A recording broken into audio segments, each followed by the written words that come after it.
Bíblia, e eu espero que não esteja no WhatsApp, né? Tentador ficar no WhatsApp, né? Com Muito bem. Se você está com a tua Bíblia aberta, no versículo 8, no final ele diz assim: olha, está tudo bonitinho, mas não tinha vida. Não tinha vida. Aí Deus diz assim: filho do homem, profetiza mais uma vez. E aí ele reconhece que ele tem que cumprir a ordem de Deus novamente, e ele faz. Mas chega novamente lá no versículo 11. E depois que a visão passa, na cabeça do profeta, ele fica com um nó. Ele fica pensando assim: rapaz, que negócio é esse? Que visão é essa? O que é que Deus está falando? Aí mais uma vez, Deus fala com ele: filho do homem. Ou seja, só quem pode nos fazer conhecer a nossa própria realidade é Deus. Tanto é que quando alguém bem intencionado chega para a gente e diz: olha, tu é homem, a gente se aborrece, né? A gente não quer ouvir do outro. Mas Deus se encarrega de nos dizer: você é homem, você é mulher, você é limitado. E você precisa reconhecer isso. O momento de desconstrução é para isso. É para te mostrar o que você é. Mas tem um outro aspecto também, para a gente não pensar só em coisas ruins. É que esse momento de desconstrução possibilita uma visão clara da realidade que a gente está vivendo. Reparem que até o versículo 11, quando a gente lê rapidamente o texto, a gente imagina que Ezequiel estava vivendo aquilo, ele estava vendo realmente aquilo. No versículo 11, o texto muda e nos faz perceber que tudo que ele viveu, na verdade, era uma visão. Aquilo dali foi só uma visão espiritual que Deus deu para ele. Ele não estava vendo de forma real. O que é ter uma visão clara da realidade em que nós estamos envolvidos? Deixa eu te dizer um negócio, meu irmão, minha irmã. Os judeus que foram exilados para a Babilônia, eles tiveram várias compreensões a respeito do seu exilamento. E às vezes você e eu também incorremos nesse perigo. A primeira forma de ver o exílio foi como alguns. Eles viram o exílio como uma oportunidade. Né? Às vezes a gente vê a crise também como uma oportunidade. É uma maneira de ver, né? Alguns deles disseram assim: poxa, é oportunidade de recomeço. E eles recomeçaram do zero. Eles plantaram vinho, eles construíram casas, eles abriram negócios e prosperaram. E aí, para eles, o exílio foi uma grande oportunidade. Eles ficaram lá, continuaram na Babilônia, adquiriram a cidadania de Babilônia e tudo bem. Mas tinha outros, como esses do texto, que acharam o exílio um castigo. E às vezes, diante da crise, você e eu podemos olhar e dizer assim: olha, Deus está me dando a oportunidade de mudar. E aí você muda. Mas às vezes você e eu pode pensar: olha, essa crise é um castigo de Deus. Eu estou sendo castigado. E agora? E agora eu quero dizer um negócio para você. Que nenhuma maneira de ver, nem a outra, são ideais. Porque essas duas maneiras não revelam a verdadeira realidade que nós estamos vivendo. Nós só conseguimos entender a nossa realidade quando nós a vemos do ponto de vista de Deus. Foi isso que aconteceu nesse momento de crise. Aquele povo e o próprio Ezequiel, ele pôde perceber qual é o ponto de vista de Deus sobre a sua realidade. E é isso que a gente precisa fazer. Na hora da desconstrução, não é ver como oportunidade, nem ver também como castigo, mas é entender como é que Deus vê isso que está acontecendo comigo? Como é que Deus está vendo essa desconstrução toda que eu estou passando? Tem coisas boas. E é sobre elas que eu também gostaria de continuar falando. Esse foi só o primeiro ponto. O Vale de Ossos Secos, irmãos, representa o lugar de aprendizado e manifestação de Deus. Só Deus pode fazer da morte vida. Só Deus pode transformar um lugar de desconstrução em lugar de aprendizado. Quais são os aprendizados da desconstrução? Além dos que eu falei, eu queria compartilhar alguns que eu encontro no texto. Primeiro aprendizado é que nós aprendemos que precisamos de uma mão amiga que nos faça ver o que a desconstrução está expondo na nossa vida. Se você está com a sua Bíblia aberta, nos primeiros versículos, no início, Ezequiel diz assim: a mão do Senhor veio sobre mim e me levou ao vale. A gente precisa de amigos. A gente não precisa enfrentar a desconstrução sozinho. Agora a gente tem que ter cuidado na escolha, né? Saber quem é que pode ser amigo. Amigo não é aquele que nos dá uma tapinha nas costas quando a gente está sofrendo. A gente confunde muito as coisas. A gente acha que amigo é aquele que fala coisas boas aos nossos ouvidos. Mas às vezes amigo é aquele que nos mostra a nossa real condição. É aquele que nos mostra aquilo que nós precisamos fazer para mudar. Para sair da nossa existência medíocre, paralisante, para a vida abundante com Deus. E às vezes isso não é fácil. Isso precisa ser feito escolhas duras e difíceis. Mas a gente gosta de ouvir coisas agradáveis, né? Coisas que nos animem os ouvidos. Procure amigos.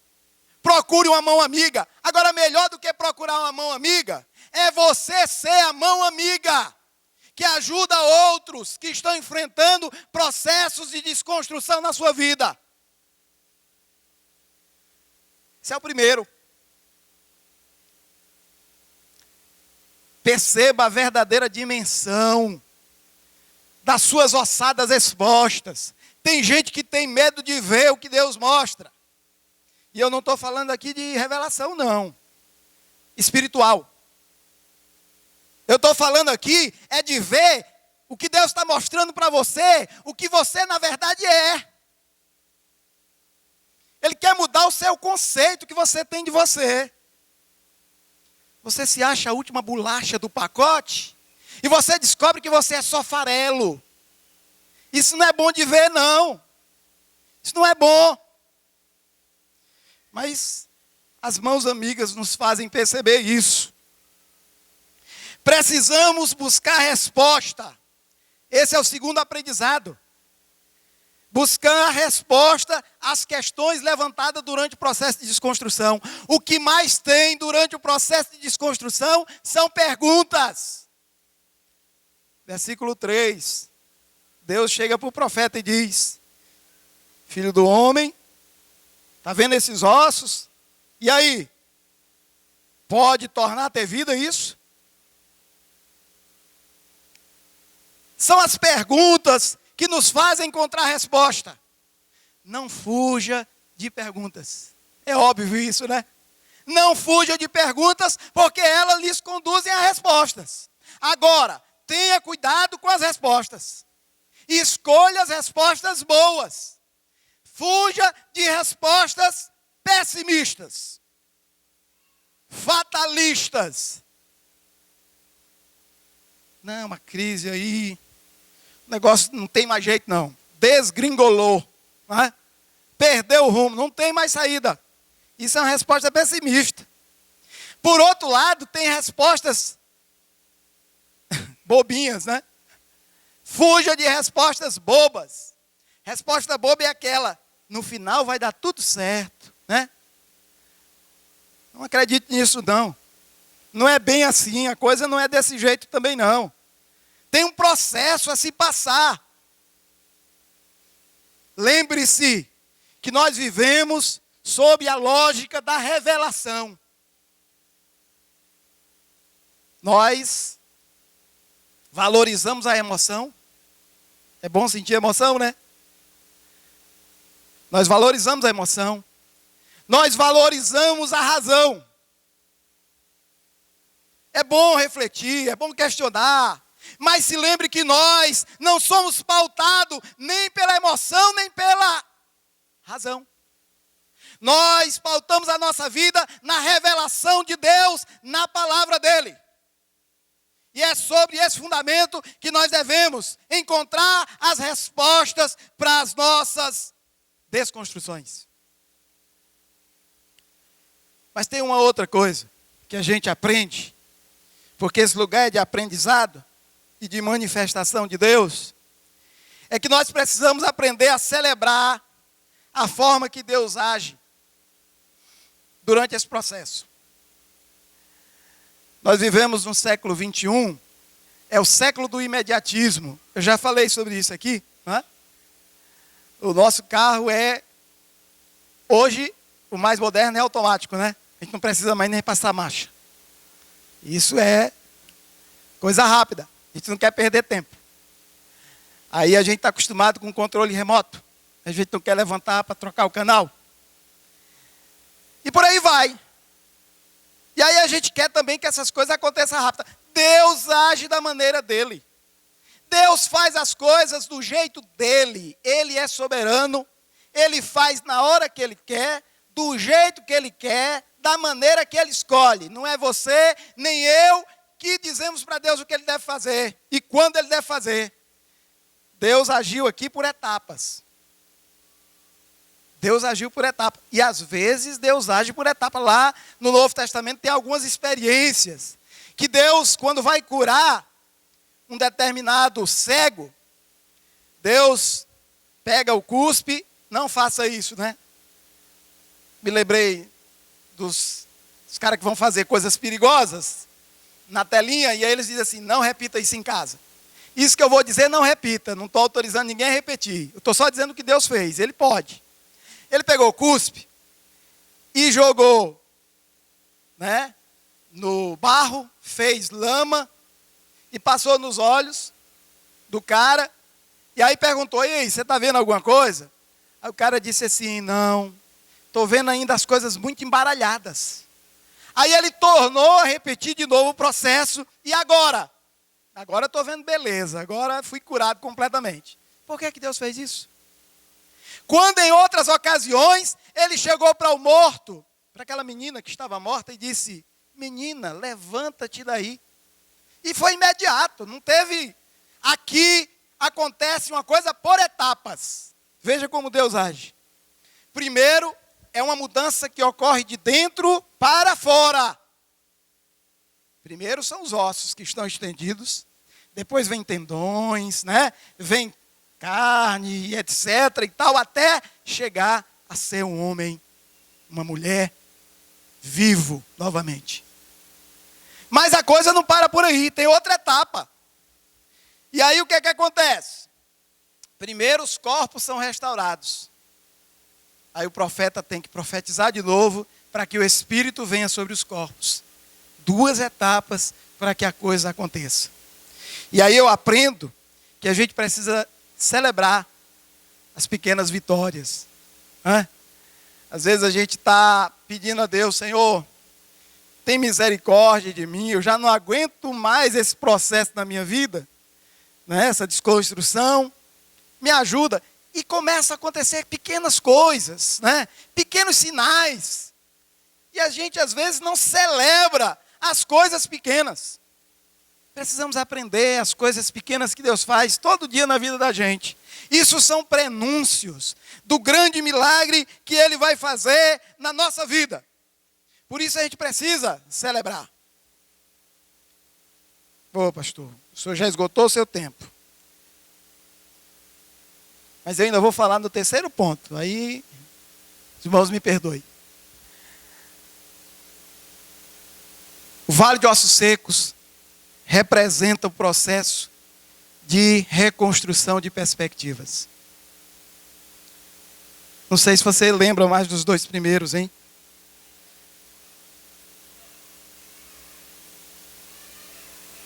Mas esse último é importante. Novas perspectivas, irmãos, nascem quando nós podemos dar o salto para a fé. Salto para a fé. Quando Deus chegou para aquele homem, para o profeta e disse: Ezequiel, esses ossos podem voltar a ter vida.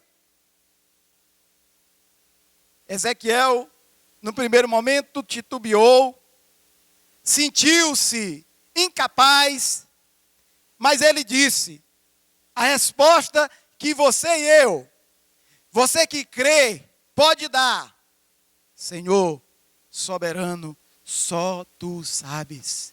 Senhor, só tu pode fazer alguma coisa. Só tu sabe de todas as coisas. Esse é o salto. Nova perspectiva só nasce quando eu e você temos a capacidade de saltar para a fé. Mas eu quero lembrar, antes de chegar na conclusão, de uma frase de Pascal. Pascal era um teólogo, foi teólogo, matemático, cientista, francês. E ele tem uma frase muito interessante. Ele diz assim: o conhecimento de Deus, sem o conhecimento da própria miséria, produz orgulho. E o que tem de gente prepotente e orgulhosa no cristianismo, né? Gente que conhece a Deus, mas não tem ideia da sua verdadeira essência. Por outro lado, ele diz: o conhecimento da própria miséria, sem o conhecimento de Deus, produz desespero. Eu quero te dizer que essa mensagem não é para te desesperar, não.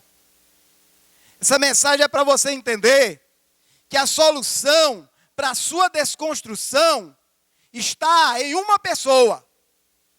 Somente numa. E ele está aqui nessa noite. Não é o reverendo Samuel. Não é o Samuel. Não sou eu. A solução para o teu problema de desconstrução, para esse problema que tu amarga há tantos anos, está em Deus. E Ele está nesse lugar. Amém? Se fosse uma igreja pentecostal, o pessoal estava pulando, né? Mas Deus está aqui. Eu tenho certeza disso. Deus está nesse lugar. Novas perspectivas nascem, irmão, quando você e eu entramos em cena. Repare isso. Eu preciso dar um salto de fé, mas eu preciso fazer alguma coisa. Deus poderia ter operado um milagre extraordinário naquela hora. E no estalar de dedos, aqueles ossos se transformar no exército, não era?